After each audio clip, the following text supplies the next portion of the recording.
Hello everyone and welcome to my channel. If you're new here, my name is Mari and today I'm going to walk you through all of the tomato, pepper and eggplant varieties that I'm growing for this season. I wanted to have filmed a seed starting video, but my camera had other plans. I had some audio problems with the video that I filmed, so today we're just going to talk about the varieties instead, and I'm going to show you a little update.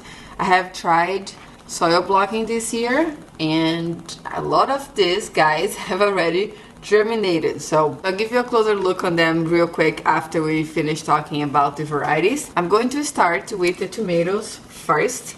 I'm growing a few different varieties of tomatoes. All of them are indeterminate, I believe, that I have here, which means that they'll keep growing through the whole season. The first one that I'm growing is called Sgt. Pepper's tomato. I'll put a picture right here on the screen. I tried to grow this last year, but I was not very successful, so I'm excited to try it again this year. And then this here called Ananas Noir. I have this for the past 4 to 5 years, I think.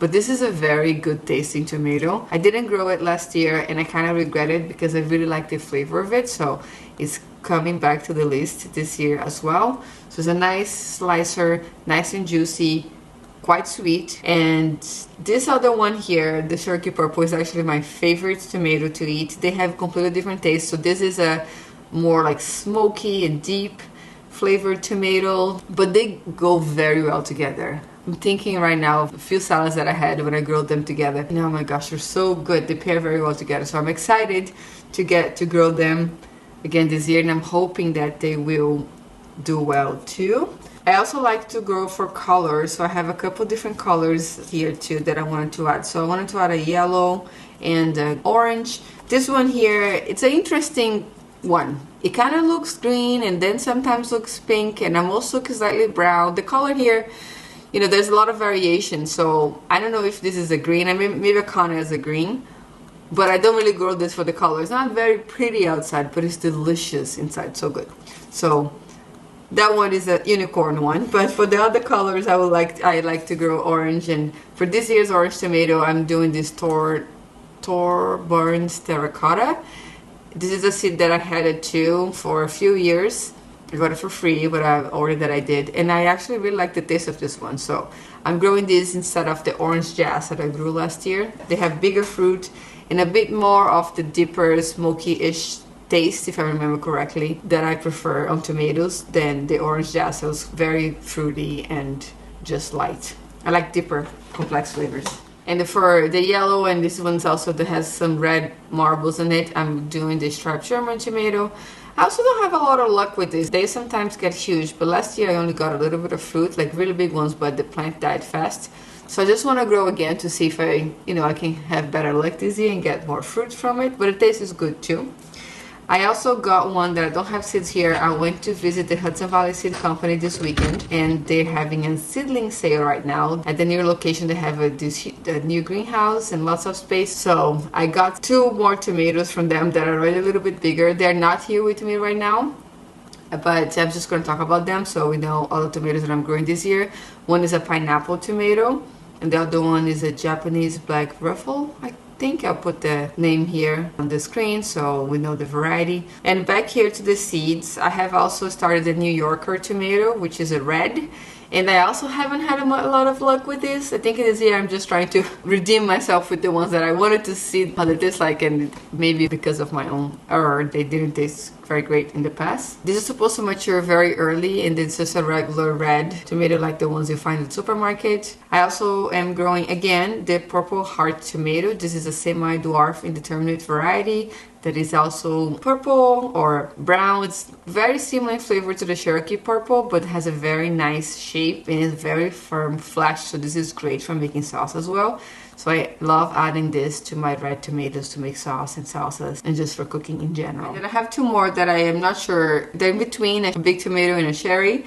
This is an Indigo Rose. I actually got these seeds gifted to me a few years ago too, and I grew them once, and this tomato was so prolific. It gave these huge vines of looking like a cherry tomato, but of big maybe it's a cocktail size fruit, I think that's how you call.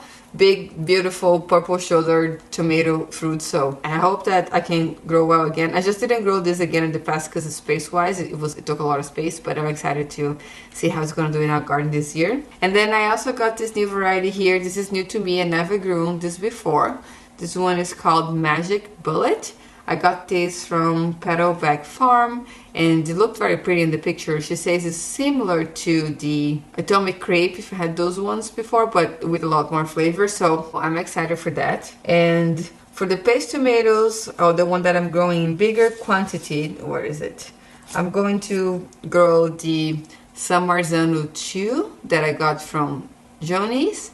I have grown Amish paste tomatoes before in the Midnight Romas to try to make sauce, but they both are very prone to blossom and rot. Maybe this one is too, but this is a newer strand from Johnny Seeds, so I'm excited to see if they'll produce a little more for us this year.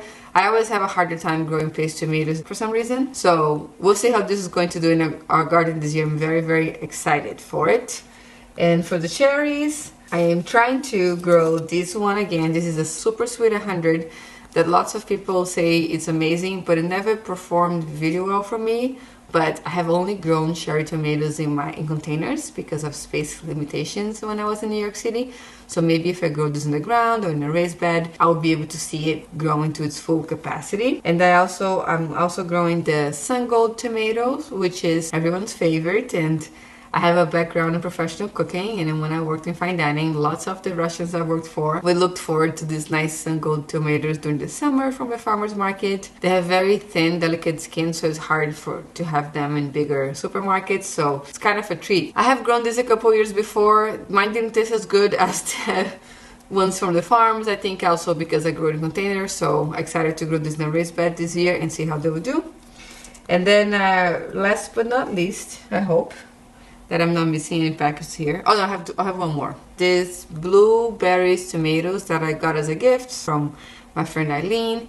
She's part of the garden club that I helped to start last year in New York City, and she gifted me this last year, and I'm excited to grow some here too. I also am growing something that I don't have the pack for, a little cherry tomato that I'm calling it Smoky Mountain tomato, and this was my favorite cherry tomato I ever tasted, and it was so good. So that was it for the tomatoes, it seems like, and I don't have a place to put them yet.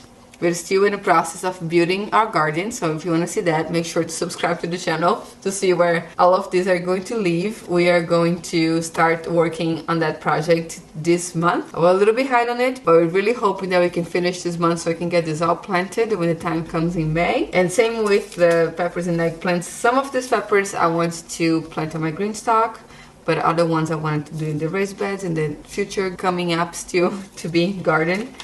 And the eggplants as well. But let's start with the peppers first, the varieties. I'm from Brazil, so I wanted to grow some Brazilian varieties so I can cook dishes that I grew up eating. And the first one is this one that we call Pimenta de Cheiro. I grew this last year. This translates to fragrant pepper, and in my opinion, it's kind of like the habanada. It's the new variety that they did for the habanero that's not hot. Same with this. This is not hot, it's a sweet pepper, but it's very fragrant and very fruity and very delicious. So we use this for cooking. We pick them when they're green, still nice and crunchy and crispy. And we slice them and saute with onions and garlic before, making a fish stew or even seasoning beans and stuff like that. And I love that I can grow this here too. Last year I grew them in my green stock, and I think I have one coming back in there because I'm overwintering my peppers. But I wanted to have more quantity, so I can use it even more for cooking this year.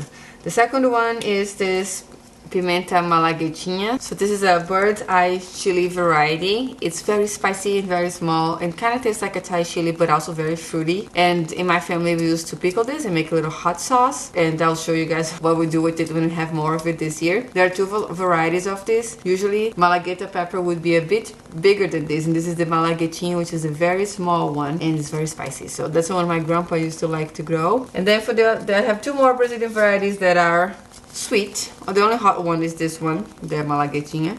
This is a geeking pepper. It's also nice and fruity and tropical and all of that. And we use for pickling. We mostly just pickle this and use this for garnish for food or to add to as a side dish. It's delicious, very crunchy and sweet as well, and fruity. And this, the mimosa, it's not hot, even though it says here that it is a bit, but not to me, I don't think it's hot. But maybe if you have very sensitivity to heat, you might think it's hot. That's that for the Brazilian one. And I'm also growing some jalapenos. That I love to grow jalapenos because I don't really like to cook with green bell peppers or even red bell peppers. I prefer to just dice up a jalapeno and use as a bell pepper. That's always what I do. And they're easy to grow. I like to have a little bit of heat in my food, so I use that instead, and I like to grow lots of it. I also like pickling it and making some preserves. So I froze a bunch last year. I still have a couple bags in the freezer. This one was spicier than I wanted last year, but I think it's because the plants struggled when we traveled back home. I went to Brazil for a couple weeks last year. They didn't get water, so I think they got very stressed, and when I harvested, they were super hot. That's what I heard. So we'll see if they'll be a bit more mild this year, but either or, I like them. And then the last one is another mild pepper. There's a corbace pepper, which is also used for cooking. And all of these ones that are kind of mild, I plan to make hot sauce too. I like to, you know, maybe get a couple of these that are red and then put a few of these inside. They're super hot to make a more flavorful hot sauce, because I don't like to make hot sauce that's too hot. I love hot sauce, but I like to always mix a bit of a sweet pepper in there. So we're gonna do a few mixes this year too. And I have a couple coming back from last year. I think I have some puma pepper in there that's more kind of like a habanero pepper. It's hot and it's a beautiful color. It's orange and purple. And then I also have a Scotch bonnet that's coming back into my green stock overwintering. And I'm going to use that for hot sauce as well. Okay, that was it for the peppers. Whew, we still have the eggplants, but we're almost done. I'm not growing as many eggplants this year. It's only 3 varieties. The first 2 that I'm growing are repeats, things that I have grown, loved it, and I'm growing again. I am growing the first one is this dark purple eggplant. It's the Japanese eggplant. I got these seeds in Hawaii when I went to visit. I lived in Hawaii for 7 years, and I learned how to cook with lots of the long Asian eggplants in there. So these are the ones that I actually like to cook with the most.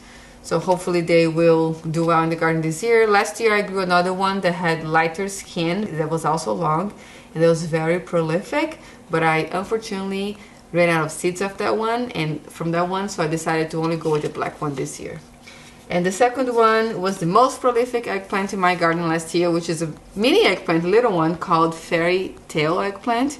We had so much of this little guy to eat last year. We shared with lots of friends. I grew 5 plants of this last year, and it produced a lot more than we could eat, which is impressive. The plants were not that tall. They're about 2 to 3 feet tall. These guys here in the other hand got a lot taller, maybe 4 to 5, and didn't produce as much as this. This was always pumping fruit all the time, so I'm growing a little bit less. So I hope to only grow 2 to 3 plants of this, and that should be enough. And then the last eggplant is a new to me this year, which is called Gaudi F1. So this is a F1 hybrid. I think it's the only F1 hybrid I have. Oh, sorry, the Fairy Tale is a F1 hybrid as well. And this is a more like Italian, the big eggplant. I wanted to also have this one to use for cooking, to do things like baba ganoush or just roast the whole eggplant or make different smoked eggplant dips. So I am growing some of that too. We have a few different shapes of eggplants in the garden this year. I am considering still starting another one. I have a variety called Rosa Bianca, which is a round light purple eggplant. I might add that to the mix, I don't know. But just to let you know in case I change my mind. That would be nice to have a 4th variety too. But that was it for all of this exciting warm season annuals. I love growing eggplant, tomatoes, and peppers. I think it's kind of like staple for summer gardening. Lots of people that start gardening, they start with them too. And now for the update, let me show you guys how everybody's doing right now, exactly 1 week after I have started. Okay, here they are with the soil blocks. I used the big square ones this time. This side here is all tomatoes. You see that some of these guys here in the back, most of them have germinated, and some of these ones haven't. I wonder if it's a watering thing or just a coincidence. But you can see here that the San Marzano, I have a whole row because I wanted to grow more of it, and it was new seeds, so I only put 1 to 2 seeds per block, and most all of them came up. Here I have the Cherokee Purple, which I've added more seeds because my package is older, and I thought some of them wouldn't come up, but of course they all did. So now we have six little Cherokee purple seedlings. For the purple heart tomato, no germination yet. Here I have the New Yorker tomato. We've got one. I think I put 2 seeds in here, so that's good. Well, at least got one. Then Ananas Noir, also a bit of older seed. Only 3 came up, which is great. Then the striped German, I have 2. Oh no, 3. There's a baby one here. 3 so far. Then this is a Thorn Burns terracotta. I have 1, which is good. Sun Gold gets 1 seed. This is the Ananas Noir. Gets a little confusing with the soil blocking sometimes, so gotta try to be good when I'm separating them. But the Sun Gold tomatoes, which are these, I have 4, which is great. I have 1 of the blueberries. Only 1 came up so far, even though I give, oh no, actually 3. These ones are blueberries too. I put more seeds in here. 3 came up and I have nothing this one yet. Here I have the Smoky Mountain, the one from my friend. I'm calling Smoky Mountain because he lives in North Carolina, Nashville, and close to the Smoky Mountain National Park, so that's why I'm calling this. But and the tomato tastes smoky, so I thought it was funny. But anyway, that one all germinated. I put 6 seeds in there, all 6 of them germinated, and I collected these seeds in 2023, so that's pretty good. And then this Magic Bullet tomato, we have 4. Exciting about that, to try this guy out and see how it tastes. We have the Sgt. Pepper. We have 1 little one here so far. We have one of the Indigo Rose and the Super Sweet 100. I have 1 baby one here that looks like might have just come up today. And on this side we have the peppers, which not surprisingly haven't come up yet. Peppers can take a while to germinate, so none of them have popped up. For the eggplant, the Italia one have already come up, is the only one. Those are the newest seed from this year, so that's nice, that came up fast. Nothing for the Japanese eggplant yet, and nothing for the fairy tale eggplant yet. This one, I only had a few seeds left from last year, which is sad, because I shared with some people last year, so I only have 1 block, but I think I put 2 to 3 seeds in here, so I hope that at least 1 of them come up. And I'm probably going to keep these guys here inside into mid-May, or maybe the 3rd week of May after Mother's Day, because I want to make sure to only put them out when the soil is really warm, and also when my garden is ready. As I said, we still have to build it, so we have some time. I will probably separate these guys out and put them on my bigger seedling trays, the ones that I got from Greenstock. So I'll probably separate them, so see who's doing well, and then reorganize everything. I did like the soil blocking, but I'm finding it a bit hard to manage on my own needs. If I was growing 1 flat of everything, that would be easier, but having to put the little tags in here and having them moving around is making me a little afraid that I'm gonna get it all messed up. But it's okay. So once they're a little bit bigger, I am gonna get some more new soil because I ran out of soil. I'm going to separate them and organize them into little seed cells, so it will be easier for us to get them transplanted out in the garden when time comes. If you want to see the varieties that I grew last year when I was living in New York City and how I started them on little seedling cell trays, I'm going to link the video right over here so you can watch that next. And if you have any questions about anything, please let me know in the comment section down below. Thank you so much for watching today, and I'll see you next time.